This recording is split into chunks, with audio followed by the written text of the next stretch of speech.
To the top.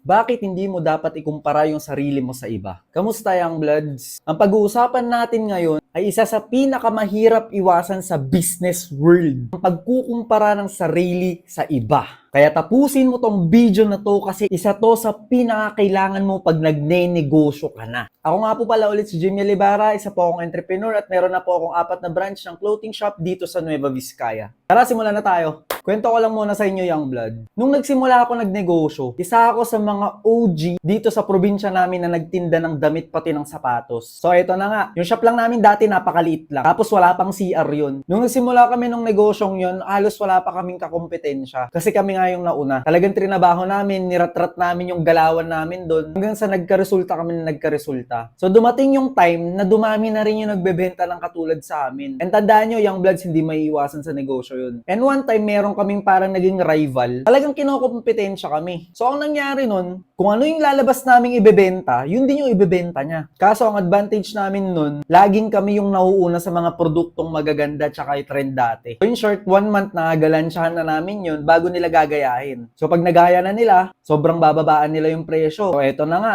ang mangyayari, magsisilipatan nga talaga yung mga mamimili sa mas mura. Ganun tayo pinanganak na Pilipino eh. Hindi nakatingin sa quality kundi sa price. So every time, ganun lang lagi yung sistema. May lalabas kaming ganito, gagayahin, ibabagsak presyo. So naisip ko dati, what if gawin ko nga rin yung ginagawa nila?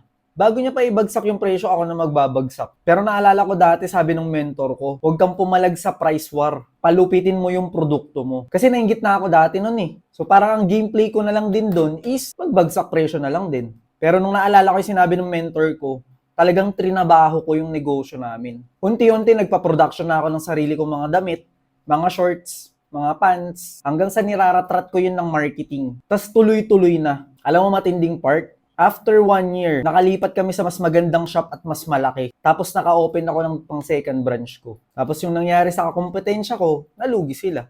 Nagsara. So tama pala yung ginawa ko, hindi ako nainggit sa mga resulta nila. Hindi ako nainggit kasi sobrang dami ng customer. Hindi ako nainggit kasi ang dami ng buyers. Pinipilahan din sila dati. So yun yung magandang part, ginawa ko yung tama. Hindi ako nakipaglaban sa price war, kundi mas pinalupit ko yung mga produkto na hawak ko. Kaya yun yung isa dapat na matutunan natin, Young Bloods. Wag kang maiinggit sa mga kakompetensya mo or sa mga kasabayan mo. Tandaan mo, kanya-kanya kayong journey niyan. Basta gawin mo lang yung tama and the rest will follow. Tandaan mo, lumaban ka lagi sa long term, wag sa short term. Hindi naman nagbibigay ng matinding value sa lipunan. Kaya nung nangyari yun, nalungkot din ako syempre.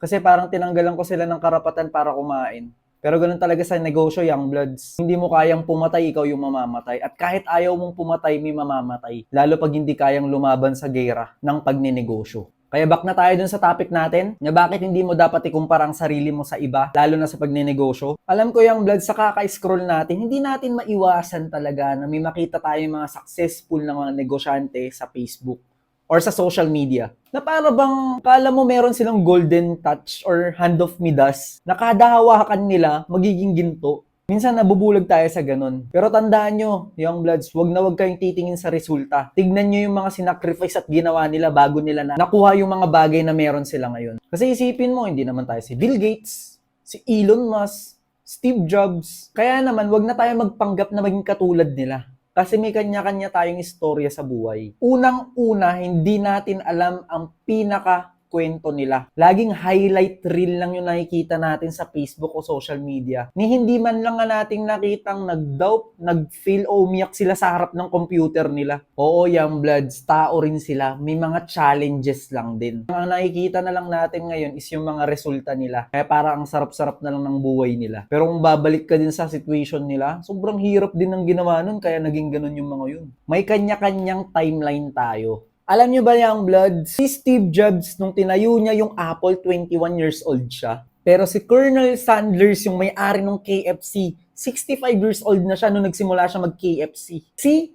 Iba-iba tayo ng timeline. Kaya chill lang tayo sa kanya-kanya nating grind. Basta may ginagawa tayo, goods na yon. Kaya imbes na ikumpara ang sarili sa iba, gawin nating motibasyon ang tagumpay ng iba. Use it as a fuel to work harder and smarter. Lagi niyong tatandaan, ang mahalaga dito yung progreso mo sa buhay, hindi yung progreso ng iba. Alright? Young Blood, sa negosyo, hindi laging pataas ang graph. May ups and downs lagi yan. Kaya kung ngayon nasa down ka, Don't worry, may times din naaangat ka.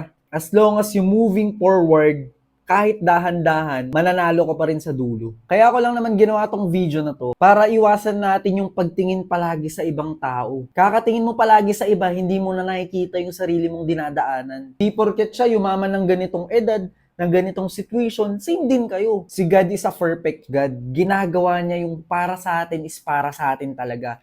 Lahat ng story natin unique. Kaya wag na wag mo aalisin yung tiwala mo sa sarili mo. Kasi ang sarili mo, yan yung kasama mo hanggang dulo. Ang kalaban lang naman natin dito, yung bloods, is yung pag-overthink natin sa sarili natin. Kasi minsan, may winning season yung iba, tas ikaw losing season ka. At hindi porket na sa losing season ka, forever ka na dun. Tandaan mo, ang situation permanente lang din yan. At yung sitwasyon mo na yan, yan yung magagamit mo pagdating din ng winning season mo. Yan yung mga iistorya mo pagdating ng winning season mo.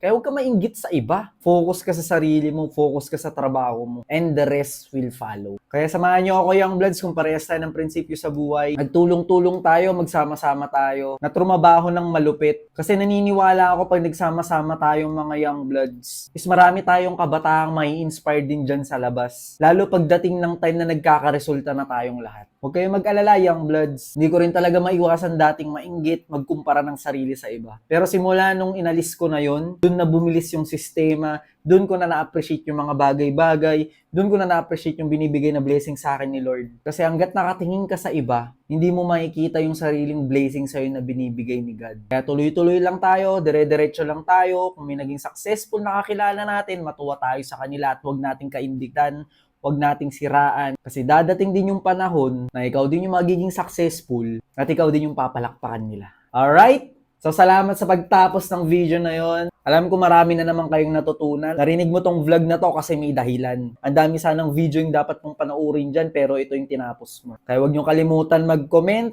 mag-react, share nyo na rin sa mga ibang negosyante para kahit papano, sabay-sabay tayong magkikita-kita sa dulo sa top. Ako nga pala ulit si Jamie Libara na nagsasabi na hindi ka mananalo kung hindi ka tataya, hindi ka rin mananalo kung hindi ka susugal. Let's go! Trabaho tayo malupit. Kita-kits sa next vlog.